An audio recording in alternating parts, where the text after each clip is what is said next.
After President Obama's inauguration in January 2009, one of the first trips away from Washington that he took was to a little town of 50,000 called Elkhart, Indiana.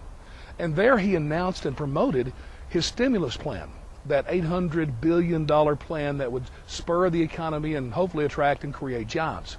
I have to give him credit for going to Elkhart. That place had been devastated by the economy. It was known as the RV capital of the world, and the manufacture sales of RVs had just gone to nothing. Unemployment when he was there had almost reached 20%. He promised not just jobs for the economy and the nation, but jobs in Elkhart and money for Elkhart. Well, what happened? There was a reporter from MSNBC who actually started a blog called the Elkhart Project. He stopped after about a year thanking people for their participation, but not really much was said about the results of the stimulus. Now, about $100 million went to Elkhart.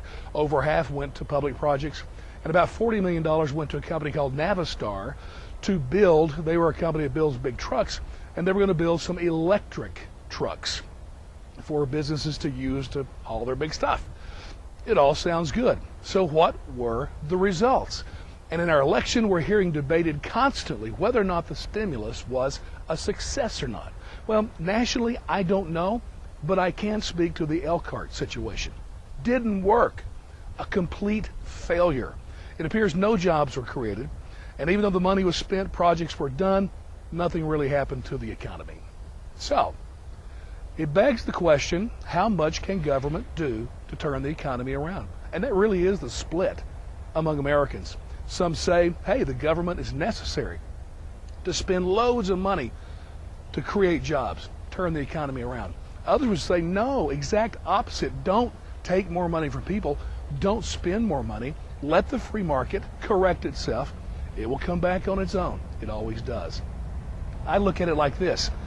Is it better for the government to spend my money on their pet projects, or is it better if I keep my money and I spend it?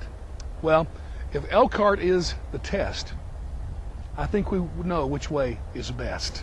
So, this election, keep that in mind. By the way, in Elkhart, if that $100 million had just been given directly to the people, every man, woman, and child would have had $2,000 cash in their pockets.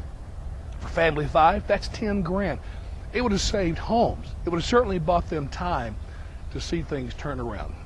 Well, you decide.